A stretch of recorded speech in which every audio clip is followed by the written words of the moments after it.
Today's video is a breakdown of the iconic moves and moments from a marketing standpoint that took two rock star agents and put them on a path to greatness in terms of becoming dominant forces in their local marketplace. A lot of times agents struggle because they're like, I don't know how to get where so-and-so is in terms of their journey, but if you look back over the last 10 years, what were the big marketing moves that made all the difference? That's what we're gonna break down in this video, two different types of businesses, and what were those big strategic moves they made from a marketing standpoint that made all the difference in their business. You're gonna wanna watch this video from start to finish.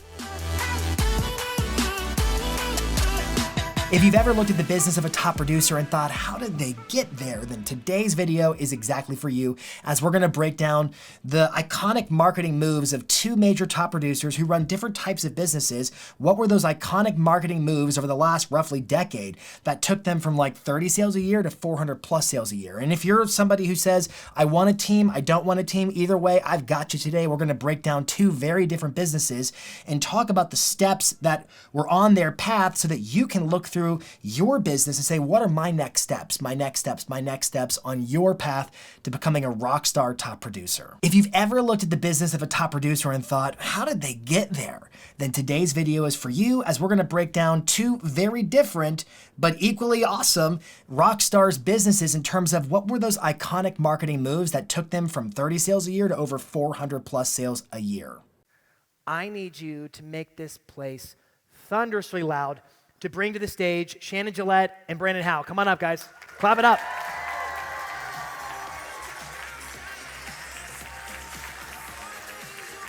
I was hoping you had microphones. Good.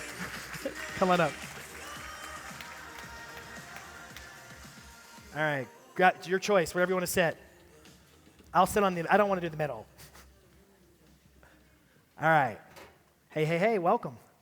Hello. Every time I hear you speak, I realize that we're at like a level 2 in terms of marketing for our business. Well, I appreciate that. And when they hear about your business, there's just never a shortage of opportunities if you'll just look for it. And that's what I think my job is. My job is just to be a geek and a nerd about what's working in marketing. Because then when awesome rock stars like the two of you hear about it, you implement it, and then it goes even beyond what I ever imagined. So I'm incredibly grateful you're both here. I think a lot of the folks probably do know you, but just in case they don't, what I'd love is if you'd introduce us to you, tell us about your business, tell us about your market, so they have a context for who you are. Shannon, you can go first. My name's Shannon Gillette. I started my career in new home sales in 2006. I now lead one of the top 10 teams in the Phoenix East Valley. We're on track to close 200 homes this year, $100 million with a small team, with most of our business coming from YouTube and Instagram. All right, so we're gonna definitely get into YouTube and definitely get to Instagram. That's amazing. Brandon. Yep, Brandon Howe, been in real estate since 2002. Okay. Last year we did 432 transactions for $220 million. And this year we're slightly ahead of that. We're, I think, 221 closed for $110 million so far. Okay. Are those good numbers? What do you all think? Okay. I bring you the best. This is for you. Now, I want to be candid in terms of how I talk to them today. You should be listening through the filter of, okay, what were some of the strategic, iconic moves they made in their careers that got them to where they are? Because were you always selling 400 plus homes a year? No. I mean, I started off as a solo agent, doing all the deals by myself. I mean, even back in the REO days, I had like one assistant, so we went through that transitioning market. Really got into, I actually met Tom at an event similar to this in Scottsdale, probably back in like 2012 or 2013. Yep. Kind of at that point was looking for something different in terms of like actually building a business. Yep. And then slowly over the years started, building a team and growing and scaling that. So you met Tom in 2012. Is that when you got into coaching? Yeah, 2012. It's been, I got into coaching. I think team didn't even exist at the time. What was your business like at that moment in time? I was probably selling 20 or 30 homes a year, okay. Independently, right? So 3 homes a month pretty consistently. And then just, looking to add other lead sources, right? Some systems to the business, right? Yeah. Just little stability in a crazy business is what we were really looking for, and is what attracted me to coaching, I think, and then once your perception of it when you start is wildly different from what it is once you get in, because then you meet people, other people that are doing things that are like, that's cool, I could probably apply those pieces of business to my business, and then really becomes a giant network of, friends around the country that you rip off ideas from. I'm going to come, but that's what it is. I mean, they're giggling, it's what it is. I want to circle back to some of those iconic moments over the trajectory of getting to 400 plus sales a year, but just flash forwarding to the future of today or the present of today, what would you say to this room here are some of your major pillars for generating business right now, like marketing pillars? Yeah, I mean, so obviously now currently, what got me to where I am now was direct mail. I was always a huge geographic farmer, 20, 30,000 homes, multiple times a month, right? We kind of had our markets broke up. We do a little more extensive things in like master plan communities, but then we would mail to all of those, and then additional 12 to 15,000 homes on top of that, so they were getting multiple pieces a month. That's what really propelled my business to give me the opportunity to grow. Now a lot of our business is online, lead gen, and then a heavy strength, focus for us is our Google business. Yeah, you guys crush it. I want to break down your Google business profile in terms of what that's doing for you. We already talked about it some in the room. I want to hear from you, your perspective on that. I'm going to switch to Shannon in a second, but I got to ask you, when did you start doing the mega mailing that you described?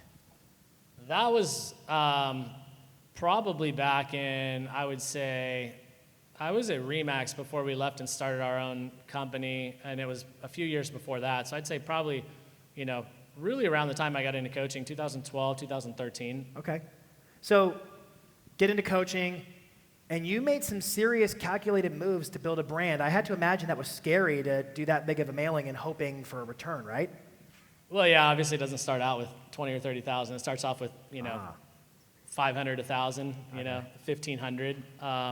We had some opportunities presented to us to strategically mail to neighborhoods with, market updates and things like that. That's automated, so it helps you kind of take the biggest thing with anything in marketing, like you talk about, is being able to be consistent, right? And I think that's the biggest thing with mailing, is you have to be consistent, because if you're out there just sending something once, twice, 3 times for 6 months, and you don't get the return that you're looking for, it's easy to quit, right? So you can't start by sending a massive amount, but you need to know your farm, you need to know the numbers, and you know the stats and turnovers.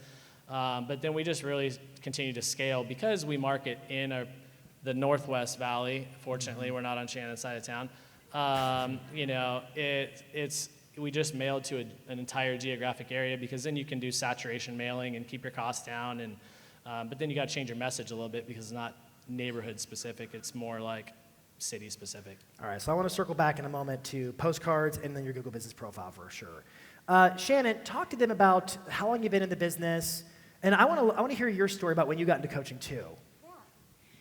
When I was selling new homes for 8 years in Florence, Arizona, I learned 2 things that I took into my residential career. The first was I didn't want to cold call or door knock, because when you're working for a builder, you're used to just attracting the clients. They walk in the door and ask if they can buy a house. And I was like, how can I do that in residential real estate? And the second was I wanted to be the best at listing marketing, because I saw a huge thing I saw inside to the real estate community, that real estate agents just simply weren't marketing their listings. So in 2014, I made a commitment to film a listing video commercial for every home I list. And I made a commitment to build my personal brand on Instagram, which meant I needed to lean into my personal brand. So if you follow me on Instagram, hopefully you know that my family and I are involved in our church. I have 3 kids. We have a dog. We like to travel. I don't just post about real estate. So now all of our closings, most of them, they've called us and said, hey, will you list my home? Because they see us everywhere. They see our listing marketing. But I was a solo agent up until 2020. I thought I could just do this all myself. I didn't even have a virtual assistant. And I was also a huge skeptic on coaching. I thought, if I get a coach, they're just going to tell me to door knock and cold call. I don't do that. But I made the decision to join coaching, and day one, my coach is like, Shannon, what are you doing? You need to build a team. And she saw the big holes in my business, and we worked through that every week, and it's really changed my business, and I'm not a skeptic anymore. Yeah, I love that. And I want to break down more of the commitment. I love the fact that you said, I'm committed to a listing commercial for every property I list from 2014. Why do you think agents don't put in that level of effort or work when it comes to listings? I think a lot of issues is kind of what you spoke about earlier. We don't see the immediate results. It's like if you wanted to lose 50 pounds and you ate one salad and you don't see the results and you say salads don't work for me. So with listing video marketing or Instagram or anything, mailers, we give up way too fast. And I made that commitment. I'm so grateful I never gave up. It was not easy. I was not natural on camera day one. I can't even look at my original listing videos. They're horrible. I couldn't afford a videographer. There were times I had to pay my videographer on a credit card, but I knew to just not give up. And years and years of filming videos, I learned how to make them better and better. And I learned a strategy of how I can get my listing videos in front of 100,000 people. You could go to my YouTube channel today and see listing videos. They're 5,000, 10,000 views within the first weekend, and I can talk about that as well because... Bring it on. So, tell us all about it. Have you ever done a listing video where you're standing in front of the house and you say, welcome to 123 Main Street. I'm Shannon Gillette. Let's head inside. This house has 3 bedrooms, 2 baths, and granite countertops. I used to do those listing videos, but they weren't getting a lot of views. So I learned that if we start with the lifestyle first, like maybe the master plan community, the community pool, or I sell a lot in Queen Creek, Arizona, if we start maybe talking about the town and how Queen Creek, Arizona was named one of the best places to raise a family in the West, and half my listing video is more about the lifestyle, the town, what it's like to live there, and then the house, especially if it's a pretty basic 3-bedroom, 2-bath, I've learned that that listing video will live on YouTube forever. I may get a lead today from a video I filmed a year ago. That home is already closed because they were Googling the master plan community, or they were Googling moving to Queen Creek, Arizona, and my listing video came up. So that is huge, and also learning how to tag your videos and everything like that has been a complete game changer and has transformed my business. That, along with my coach, helping me work through all that, to now have the best year of my career this year. Like, I've never sold, I mean, I have an amazing team that's sitting right here in row 4, but 200 homes for our small little team is crazy, and it's, I mean, I never thought that would be possible. But here you are doing it, and I have to applaud you for a commitment to serving the customer at all costs. I think that's where a lot of agents miss the mark. They think, oh, I don't want to cut into my profitability too deeply, and I'm not suggesting that you should cut into profitability, but I think you have to have a value proposition. And especially in today's market, and Brandon, I want your perspective on this. You started getting into it with your postcards. Both of you reinforced the massive priority of consistency. And it's not just one video, it's not just one postcard. You'll get better, and I think a lot of people don't look at this with their postcards too. They think that, well, how do I get better at sending postcards? Well, you get better at understanding what messaging matters to the customer. What are the parts of my postcard that really make a difference? How do I learn to talk through the medium that is postcards?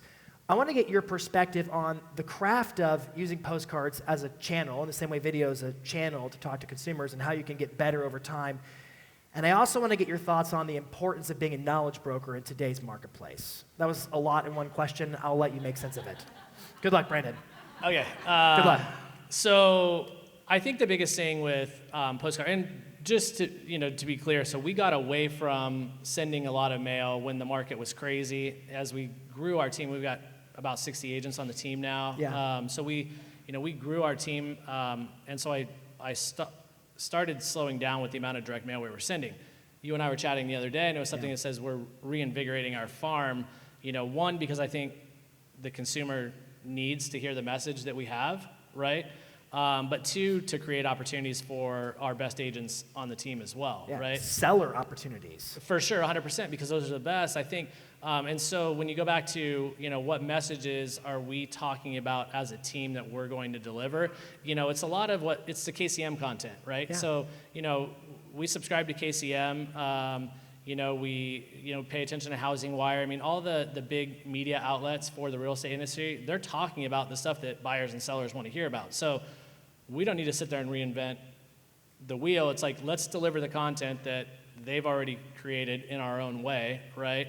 And so we're going back to, postcards, but not bragging about us. We'll do the social proof, we'll do the check out our reviews, we'll do the most reviewed team in the Valley, but we'll also send out, here's what, questions about the NAR settlement. Have you heard about what's happening with commissions? Like, scan this QR code to find out more, or to watch our video, right? And so it's like trying to get people off of the postcard and into a digital format is something that we've been thinking about, because we know that we only have a second. So if we can get them to scan the code on the postcard, and they can watch the video? Yeah, so we can get them on their phone, and then, taking some of these strategies, like I've got the team writing down a lot of stuff today where it's like, now how do we retarget these? How do we start doing some YouTube, in-stream ads and stuff like that to stay in front of these guys? So she knows all about that, yeah, right? so I'm glad I'm up here with Shannon. You can teach me about postcards. Yeah, well, so a couple of things you've both really hit at that I think are worthy of mentioning is everything is worthy of mentioning. None of you are doing anything canned. So I think a lot of people, when they think about postcards, like, oh, who can I pay to go do postcards for me? And then they can litter the mailboxes of my farm with generic canned content. That didn't come from me. It doesn't demonstrate thought leadership or being a knowledge broker. Whether it's your videos or your postcards or any form of marketing, it seems like both of you have a strategy of, this is my way of talking to the customer, and here's what they need to know. And I hope y'all heard what Brandon was saying. Hey, I am taking all the knowledge of what's happening in the marketplace, both nationally and locally, and I'm distilling it down to what buyers and sellers in these communities want to and need to know, and you're using postcards as the outlet for distributing that. I was thinking about the luxury magazine from Dwayne Carpenter I was looking at a moment ago. That's custom. It's custom. Homemade always tastes better than canned. But with that comes the realization of, wow, there's a learning curve. I got to get better at it. I got to improve over time. And then I start to expand. Anyways, I just thought that was worthy of mentioning. Brandon, talk about your Google business profile and what that's meant for your business. Yeah, Google's been great for us. That was something that we started working on probably 6-7 years ago, I would say, maybe 6 years ago. And I kept my Google page at the time. I'd get reviews on Zillow, but then I'd also try and get that same review duplicated to Google, right? So we have an email template that we would send out to clients, and we would ask them, can you please, give us a review on Zillow, and if you don't mind, can you just copy and paste that to Google as well? Yeah. Realizing that Google dominates search when people are searching for real estate agents specifically and not houses, which is what we wanted, right? Yeah. We started to build up our profile, and a lot of it's things that we've ripped off from other, coaching clients that we network with and things like that. But really building up a strong Google profile and then getting the team involved, right? So we went from 30 reviews-ish or so to over 1,400 reviews on Google now, and they're... How'd you get the team involved? A lot of the team, so it's really just getting the team on to buy in so that they're contributing to a page that they're going to ultimately benefit from. Because we run a lot of Google PPC ads, we run Google local service ads, we run Google service ads, right? We're showing up. You could Google, if you're in our market, in our area, and you're looking for a real estate agent, we could show up 2 or 3 times above the map pack and in the map pack, and sometimes in the map pack twice, right? One's a paid ad, the other's organic. Then we're showing up on GLS and in service. So I think, it's hard when you're a consumer and you look at the results on Google, and we're showing up 3 or 4 times in some cases. We've got 1,400 reviews, and the next closest competitor might have 30 or 40, depending on which market they're searching at, because we're running ads in multiple cities and markets within the Phoenix metro. You're a rainmaker, aren't you? I come across a lot of folks in real estate, and there may be some of you in the room who feel like, I just want to sell more houses, I don't want to get into all this nuance, and he started throwing off acronyms about local services ads and local search ads, and it went over my head. How many agents on the team? Oh, we got 62. It's close enough. Yeah. On pace for how many sales this year? Our goal was 700, but we should, I would suspect we'll do 550-ish probably. Not too shabby, right? Look how involved he is in the marketing of his business. How important do you think that is to your business to be involved? It's all ops, marketing, and sales. Look how involved she is in the marketing of your business. Shannon, I want to ask you, there's a lot of folks here who may have ambitions similar to yours in terms of building a personal brand on Instagram. What would you tell them? Well, I think the outside world thinks our job is so easy, right? But if our job as real estate agents were easy, why do 87% of real estate agents fail within the first 2 years? And a lot of that failure comes down to just not staying consistent and sticking with something. Yep. And you could be successful in so many ways in real estate. You could be amazing at postcards, open houses, Instagram. You just have to commit to it. So I made the decision to commit to building my brand on Instagram. And it starts with writing down 3 to 4 things that make you you besides your job. And if you're using your social media just to post houses, just sold, just listed, nobody wants to follow that. The average US adult is spending 2 hours a day on social media. They're going there to escape reality. They're going there to be entertained. So you can use your Instagram to be almost a little reality show of your life. And it seems weird. Why would anyone want to see my dog on my Instagram story or something like that? But people like to follow along with your daily life.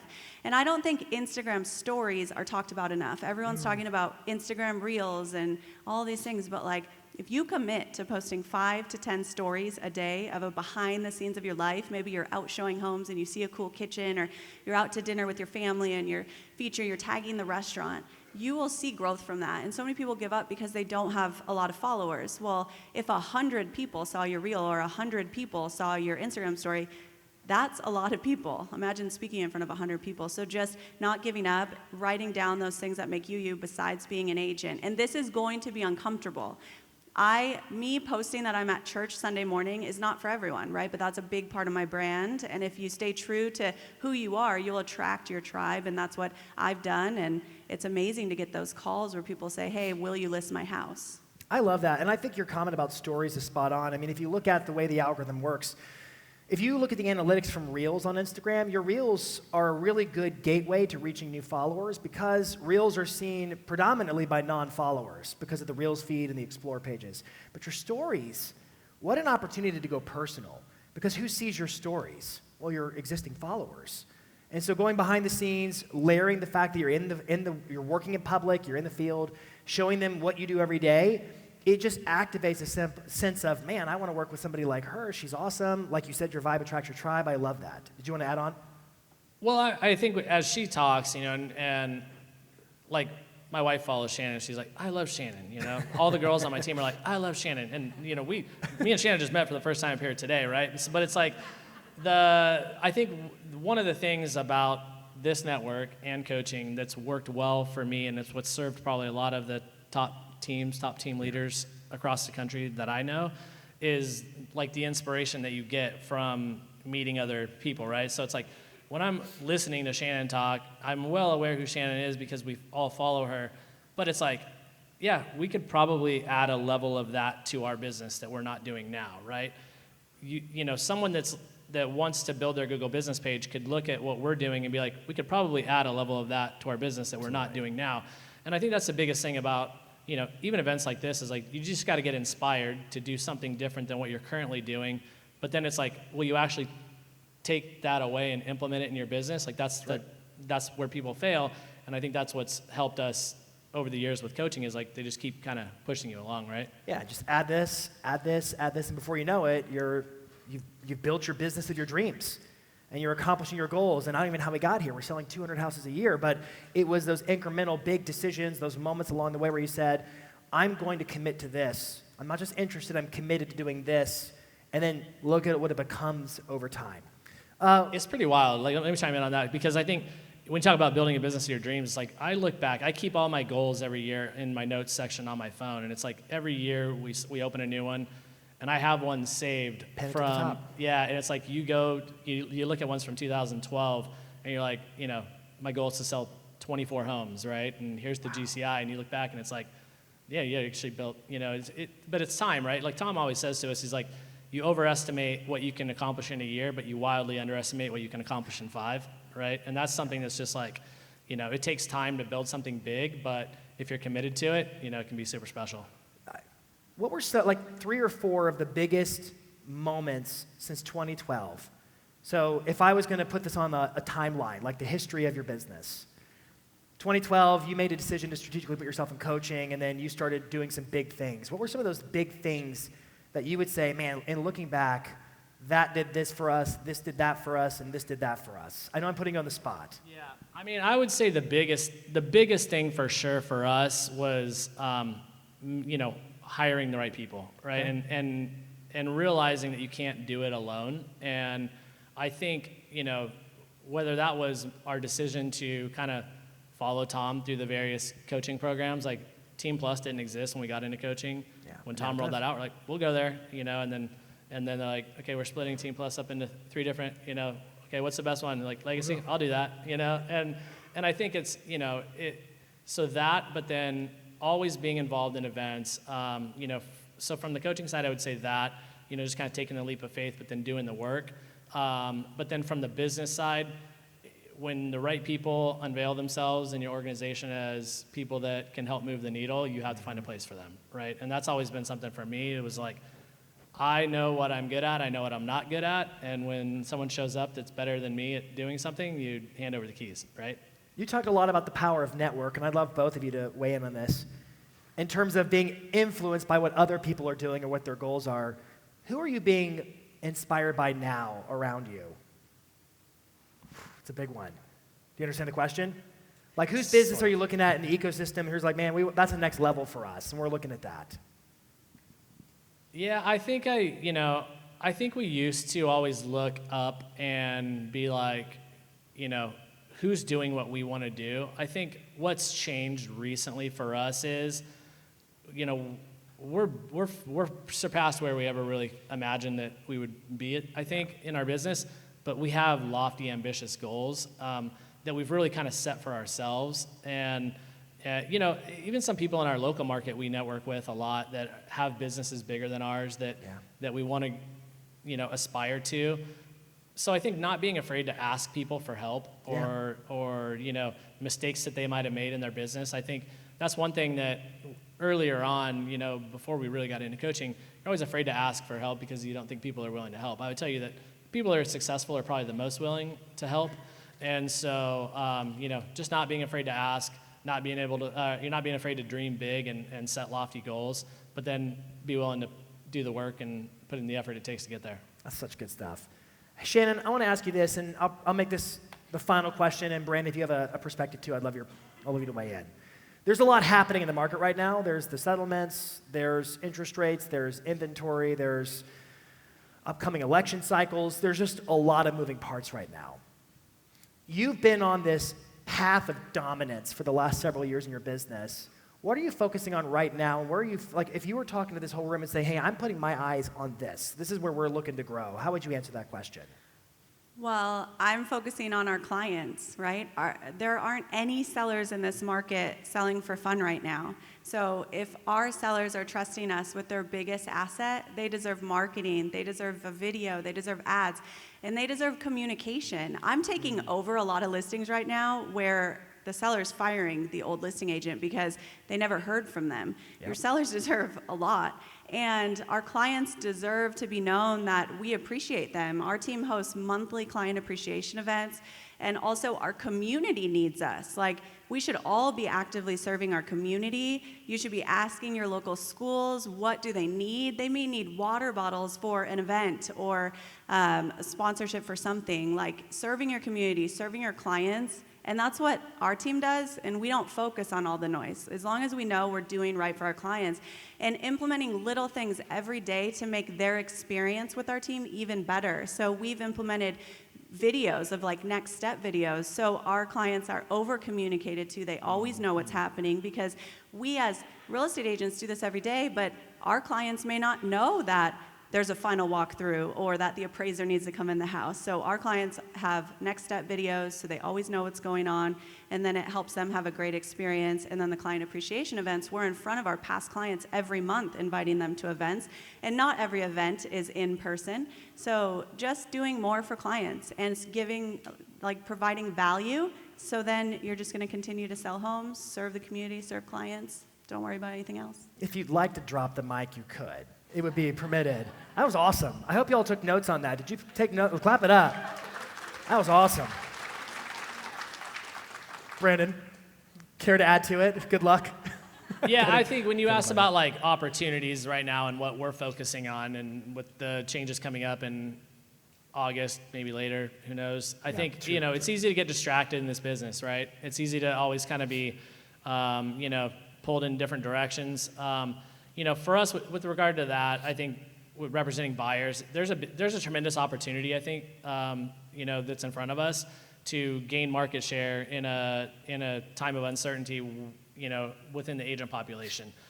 So I think, really we're working on as a team, practicing how to deliver that conversation in a confident way so that the consumer feels confident when they're making a decision to work with us, and make sure we're over communicating and explaining why it's beneficial to them. But then I think from the listing side too, it's like, there's an opportunity to take market share back on listings, which is why we're going back to re-engaging our farm, because it's like, you go to the mailbox now, nobody sends anything anymore. Right. It's like, my wife sends the kids to check the mail, and they come back with nothing, and it's like, did you check the mail? Like, yeah, there's nothing in there. I was like, dude, when they get my slides, there's a stat that USPS put out.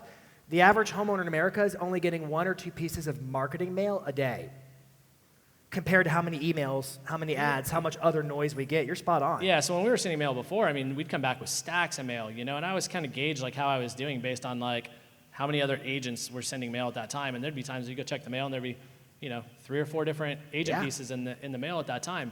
There's not anymore. It's rare to ever get anything at all from agents. So there's a tremendous opportunity with that.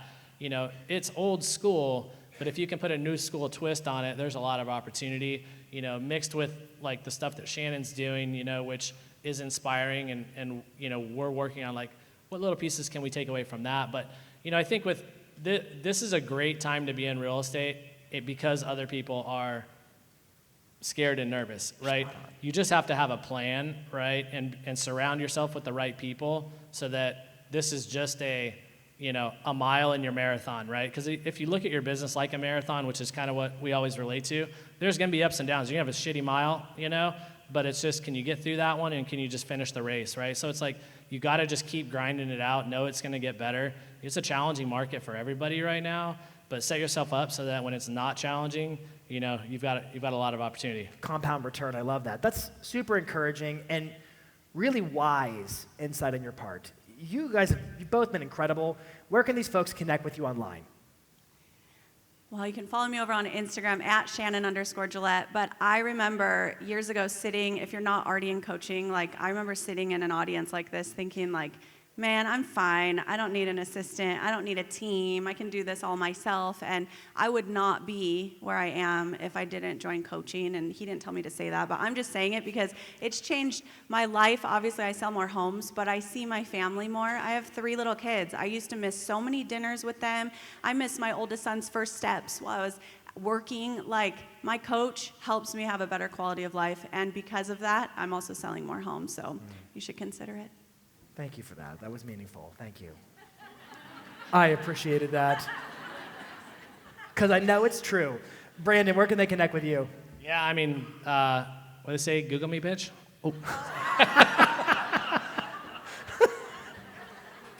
I'm glad that we're recording this for a podcast as well. Can't wait to have to put the little E for explicit on the podcast now. So they can just Google him. All right, Google him. That's it. That's all it takes. Can we clap it up for these 2? They've been incredible. Thank you, guys. That was awesome. Such good stuff. Thank you, thank you, thank you. Awesome. Whew, that was great. Whew, that interview was epic. That interview was iconic. Shannon and Brandon run amazing businesses. I want to hear from you in the comments. What were you compelled to take action on? What resonated? What ideas, as you listened to them tell their stories, you thought, well, my story's a little bit different than that. But you know what? It made me think. It made me think to do X, Y, or Z. I want to hear from you in the comments about where you're going to take action, because ideas are easy and execution is where all the money gets made. So where is it you're going to execute on your pathway to greatness, on your step-by-step incremental journey to becoming a rock star top producer? Until next week, thank you so much for watching This Week in Marketing.